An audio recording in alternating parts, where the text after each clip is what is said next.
Welcome to the LA Business Podcast, a forum for business owners and senior executives to share the experiences about the elements that drive their success. Your host is Robert Brill, CEO of Brill Media.co, an Inc. 500 company delivering the power of hyperlocal advertising. Robert writes for Forbes, Inc. and ad trade publications.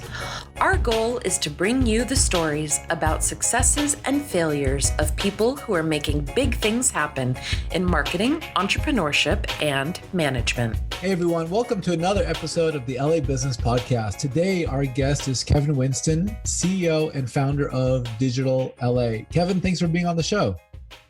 Hey Robert, thanks for having me on.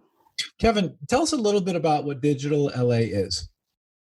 Yeah, Digital LA is a company which started about a decade ago. So we've been around in the Los Angeles area for a while. It has grown to be LA's largest entertainment tech startup networking organization, where we organize panels and conferences, something every week really, and even mixers to bring the community together, people who are doing things in entertainment, tech, and startups. So it's been a lot of fun, and I can tell you a little bit more about how we got started. I definitely want to know. Tell us about how it got started, and I'll tell you why it's interesting to me, because we're always looking at growth and scale of businesses, and your story is really interesting and organic in the way it started, and it might be helpful for other business owners who are looking to grow their own thing. Yeah, so sure. When I started Digital LA, I had no business plan. Like a lot of businesses, it was just something that was a passion project that somehow turned into a business. So the way I got started was I was working at Fox Interactive Media doing integrated media marketing. And what that means is working on campaigns that help promote movies and other things with technology and tech social media tools. So over the course of that, I would meet a lot of interesting startups and people in the entertainment tech space who had things that they wanted to pitch us to help people, reskin their profile page with an image of a movie to get a chance to go to a movie. So we would think of these campaigns like that. And over the course of that, I met a lot of interesting startups and interesting just tech people and thought, why isn't there some sort of organization for people who are in this space to meet each other on a regular basis? I mean, sure, there are conferences, but most conferences happen only once or twice a year. They happen and everyone kind of like goes on their way. What happens through the entire other weeks of the year? Because there are cool things happening with innovations in the Los Angeles area and entertainment, tech, and startups. Every week there's something new happening, something new going on. So why don't we have some organization to bring people together on a more regular basis every week? So the events first started off as monthly happy hours in Santa Monica, where a lot of the tech community started back in around 2000 basically. So then 2010. So then we had my first mixer.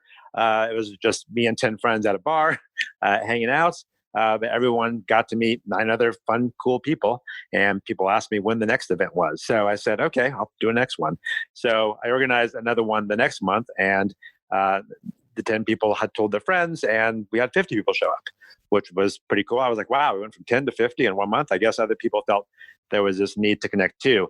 Because while you're online, it's great with LinkedIn and Facebook. You can definitely meet people and connect online.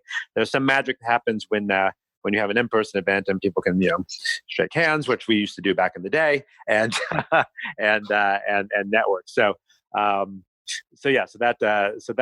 those events went well. By the third month, I did another third event, called it Digital LA, and the third event we had 150 people show up, which was pretty amazing. And that's when I was like, okay, I'm going to make this like a regular thing. So we continued doing these monthly events for the first year. And then after about that time, I was like, I'm going to see if I can do this as a full-time job. I started charging for the panels that we were doing. And I got some sponsors to sponsor some of the events because I wanted to reach this very targeted specific audience, which is kind of a difficult thing to do otherwise, to get both entertainment and tech.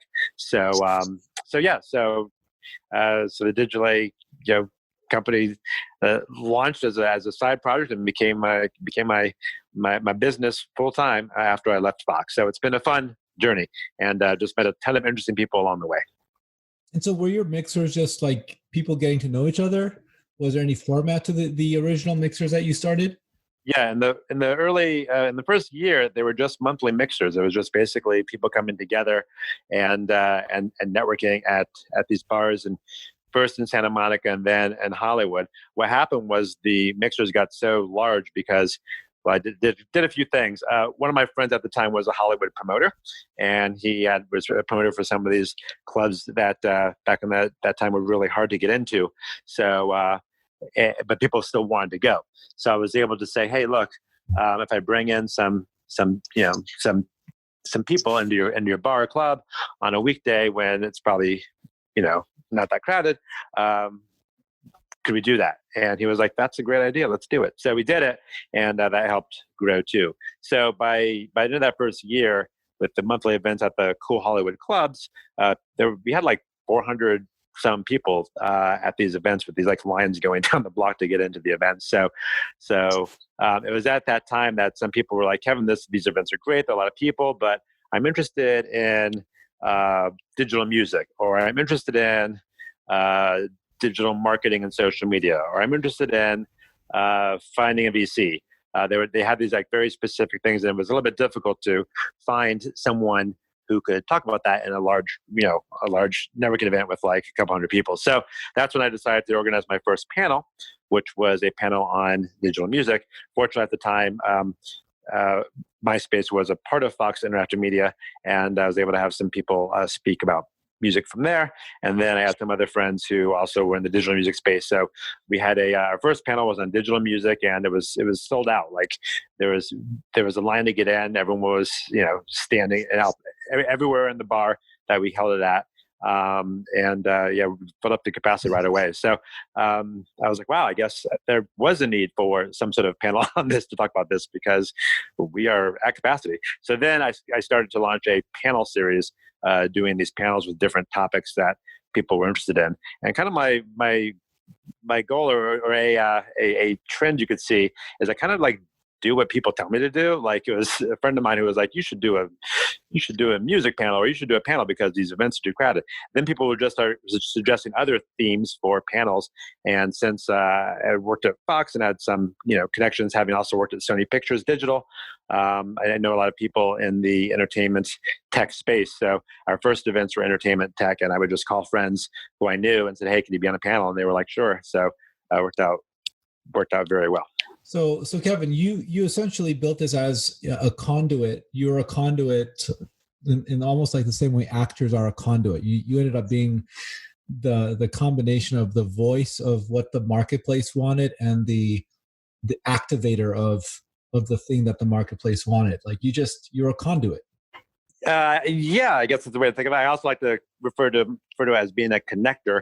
I just happen to have I happen to have my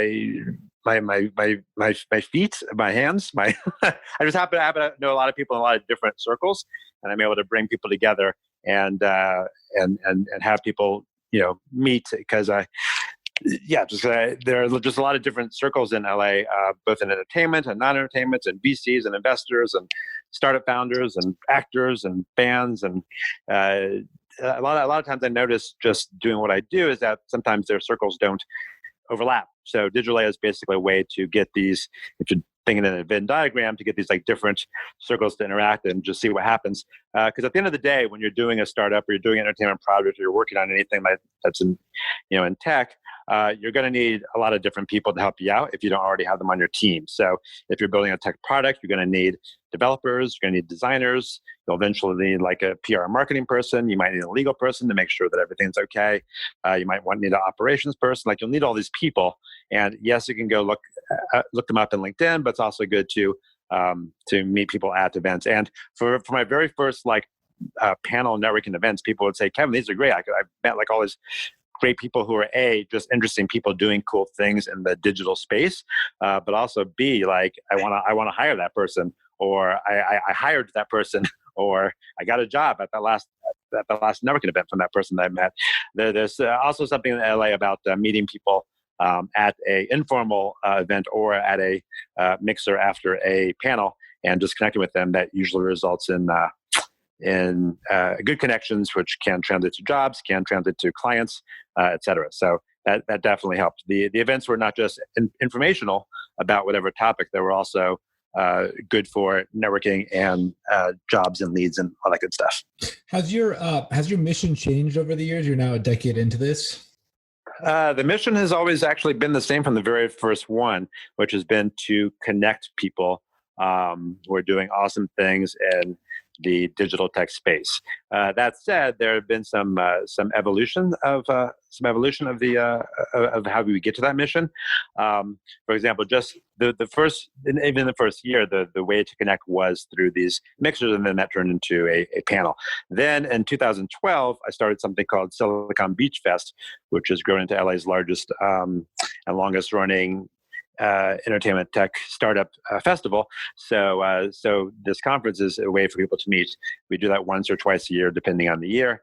And we typically have, last year we had the last time we had it was 2,000 attendees over the course of 4 days. We had 85 panel speakers, workshops, dinners, or cocktail hours, or 85 sessions altogether. There were 400 speakers, which is kind of amazing for a local conference to have 400 speakers who are startup founders. There were VCs, there were investors. We had a startup pitch competition. You were a part of it as well. So that has certainly been new. Over the past month, we've evolved even a step further. With the whole pandemic, we basically are not doing any more offline events, which is basically the foundation for doing digital, is having these connects mostly through offline events. But with that not available, we in the first week of the pandemic, we went all online. So all of our panels are online. We've done some social happy hours online, virtual happy hours. We've even done a virtual pool party, which we typically do in the summer around this time. We did a virtual pool party with people zooming in from their pools in their condos or buildings, or just their balconies in their swimsuits, while a friend of mine who's a DJ played music from his Zoom camera. So like with any digital activity or things you study about in entrepreneurship or do, you're just going to be flexible and pivot and just do what makes sense and what the market demands. So yeah, it's been fun just seeing Digital LA evolve over time. What are some of the most surprising or interesting experiences that have come up organically? Like, what have you gotten out of this over the course of the last decade? What I've gotten out of it over the past decade is just really meeting some awesome people. Digital A, it says digital, but at the end of the day, it's all about the people. It's the people who you meet at the events. It's the people who are on panels doing amazing, interesting things that are cutting edge for the industry. So the thing that I personally get out the most out about it is just basically having a lot of really cool, interesting, innovative leaders in their industry as friends. Basically, friendships is what I've got out of it. So in addition to that, business contacts and sponsors and whatever. But like a lot of people who've spoken on my panels, I just keep in touch with them, and they're just good people who have by this time sold that startup, started another thing, or doing something else. So that actually is the probably the number one thing. In addition to sponsors and being exposed to cool cutting edge things, I've been asked to do other things with Digital A, like speak on panels or get a tour of a NASA facility or other things through Digital A. But yeah, those are bells and perks. The main thing is just really meeting awesome people who are rocking it in their industry, who are the ones that are featured on the panels and conferences. So Kevin,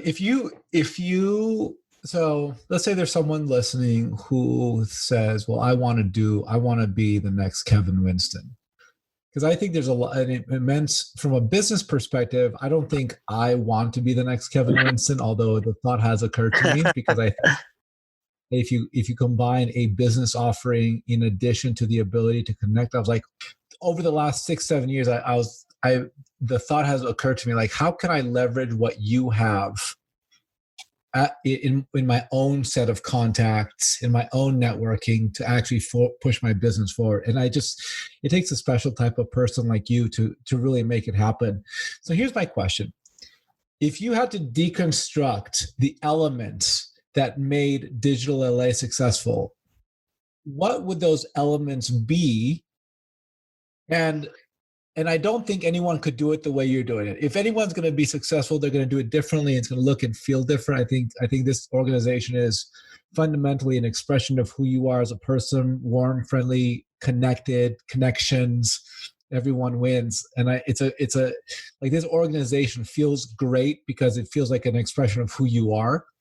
But let's say someone wants to try and deconstruct this and reconstruct it in their own way. What are the core elements that are needed to ensure that someone's successful in to build this type of connectorship, as it were? Well, some of the principles that I used to start Digital LA, you could use for anything, whether you're doing a connecting organization or not. One is go with your passion. Like, it's always been my passion to bring people together. So whatever your business is, whether it's a connecting social thing or not, just go with your passion, because your conversations with people will be more, I guess, passionate, or people will be able to see your passion as you're talking to them and your energy, and they will like that and get excited with you for some things. So one, and they say it a lot, but go with your passion. Don't just like do a business because you think there's going to be money in it, and or someone told you about this great lead or whatever. Like, if all those things happen, that's great too, but you should also be passionate about it. So that's definitely one. Two, what I did is I used, for this company, I used a combination of technology and in-person and online to help grow it. So the takeaway from that is, no matter what your business is, whether it's events or not events, whatever it is, let's say you have products. If you're selling products, make sure that you have an online component that complements that and has the same brand and voice as your physical product. Make sure your social media voice matches what you're doing on your website, and how you just communicate things in your newsletter. Just make sure your voice and your branding and how you come across and are perceived is consistent over all of your channels, whether that's online, offline, or newsletter, a product. Even the packaging for your product helps convey your brand. As you know, Apple is very famous for having, even the bag that you purchase the product, your box Apple good, and even the bag, you can tell that's an Apple bag. So your product has got to be, your brand has got to be communicated well across all of your channels. And consumer touch points. So that's two. Three is to be consistent. There are other organizations in the LA area that have done networking events, which is great. But then the founder will get another job or get really busy, and then they kind of peter out, and the community is kind of lost. So similarly, for other products, sometimes people get focused on the wrong product, or they haven't done a right match. They kind of like lose their way as far as what is their product fit with their consumer, and then when the consumers' habits change, are they also changing with them, or they still turn out the same product? So the third takeaway there, number three, is making sure you're consistent and kind of following the trends. So or following what's happening with your audience. You don't want to be stuck in a situation where your audience is doing something else, and you're left behind doing the other thing that you were always doing, which is not what they're doing anymore. So being consistent and following the trend and just being aware of what's going on is something that's important too. So just like for me, when the pandemic happened, and basically in March, I could have just been like, well, no more digital events because there's no events. But then I was like, nope, just take them online. It even makes more sense because the name of the company is Digital LA. So to have all the events on Zoom is totally a fit with the brand, and makes perfect sense, and is I call it one next step potentially in the Pokemon evolution of the Digital LA brand. Because of the pandemic, we've gone to this next level to be even more digital now that the panels are all online. And one other advantage of that is that I can get speakers from around the world to speak. So which is pretty amazing. Anyone can like pop in on a Zoom. So while the focus still is the Los Angeles scene, I can bring in a couple, guest speakers from other cities who are rocking it and want to contribute. Also, we have some Digital LA people who have left LA and gone to other places like New York or London or San Francisco, I can now have them on panels too, talking about what they were doing because they're familiar with the Digital A brand. And they say that something like that does not exist in their city, but they still want to be a part. So that's a way to have them be a part of it too. I believe I've heard the mayor speak at your events. You've had the mayor, at least Villaraigosa and shucks, who's the current mayor right now? So I've had Eric Garcetti speak. So in 2012, I was doing my very first Silicon Beach Fest conference. Again, that's the multi-day, 2, 3, 4 day, depending on the year, conference, which brings the entire tech community together. For the very first one in 2012, the cross-campus co-working space had just opened up in Santa Monica. That was the first large co-working space after Co-Loft had opened up as a kind of a smaller one. I wanted to get someone as a big keynote speaker. And at the time, Eric Garcetti was just running for office. He was not the mayor yet, but I know that he was really good on Twitter because I was following him. And I figured that he would be, a tech-friendly mayor to speak. Turns out that he was. A friend of mine worked with his office, and so asked for him, and he was like, "Yes, that sounds great," because he actually wanted to, reach out to the tech community, which is, kind of like was really growing in 2012 to, reach out to them to help support his campaign for mayor. So he came out and spoke about how LA is a great place for tech, how if you can build it in LA, whether it's an app or a website, if you can build it in LA and it does well here, it could go well everywhere because LA is very diverse. We have a lot of different kind of communities. LA is not just about tech. We have other industries like entertainment, aerospace, e-commerce, fashion. And so there's a lot of different types of tech or different types of tech related to these industries which you can build, just making a very rich ecosystem. So yes, it was great to get the mayor. It was great to get Eric on board. And then shortly after that, the election happened and he became mayor, which has been really great. And he has definitely continued his support for the tech community.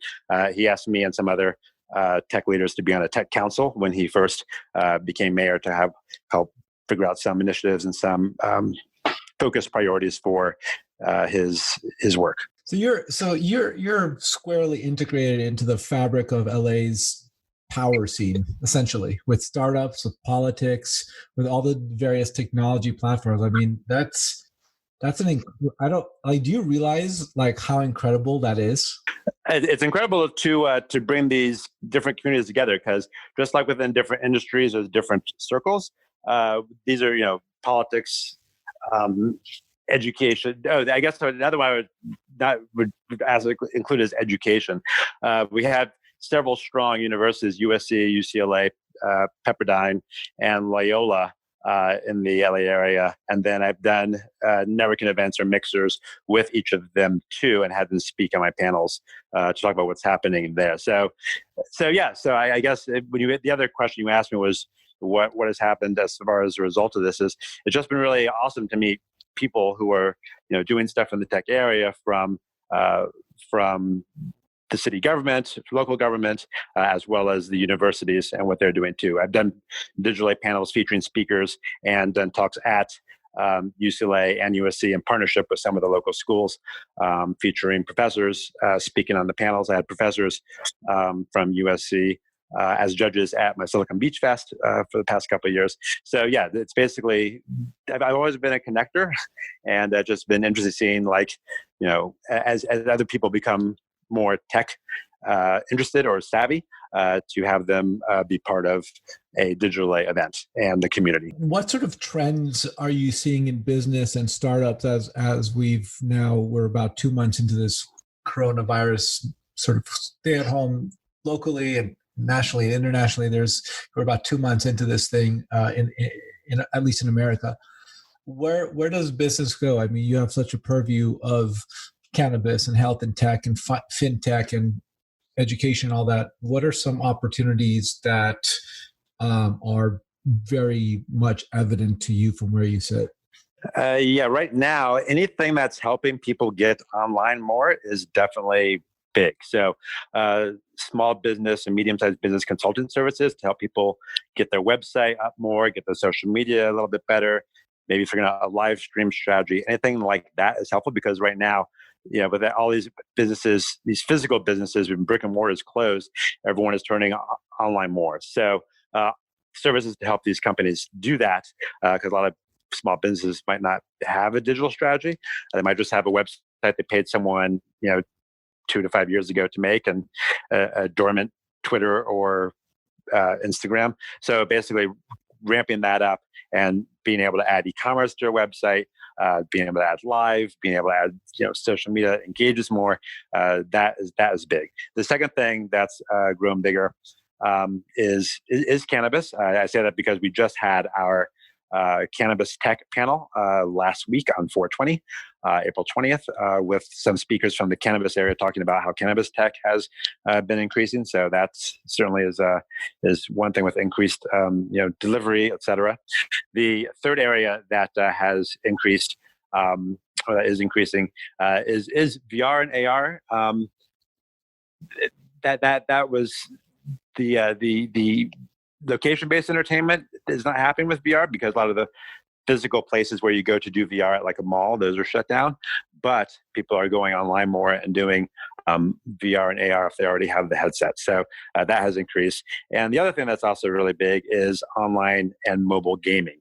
So when people are home a lot, they have more time to do online gaming. That's something that you do safely without having to worry about going outside. You're supposed to be inside. So online gaming and esports and mobile gaming is also big too. And even new products like mobile social live gaming. A friend of mine has a company called Pop-In, which is a mobile app where people can connect online for video chat and they're playing a game. So unlike Zoom, which has no game capabilities, it's just people chatting. There's no point system, there's no score. This other platform, Pop-In, has a point system, and people jump on from all around the US or world to play these games. He's seen a huge increase in his usage because, again, it's something that people can just do on their phone while they're at home, which everybody is. So, in fact, I've actually become a host over the course of the pandemic, which is something unexpected, where I've hosted one of these games every Friday for the past 5 weeks. So that's been fun. I've also hosted a Digital LA band jam where I have 5 indie artists play on Instagram Live, actually 10, over the course on Saturday nights to make Saturday nights different from every other night.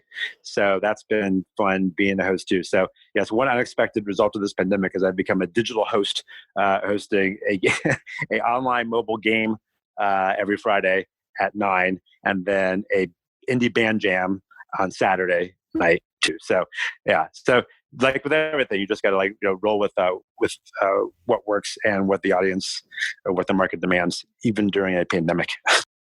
So Kevin, Pop-In, so that's Popin. It's pop.in, which is the name of the website. If you go in, you can download it and play the game. Got it. So do people search for Kevin Winston to find the thing that you're doing? They could just go on pop.in. It has a schedule right when you download the app. And I'm on 9:00 on Fridays.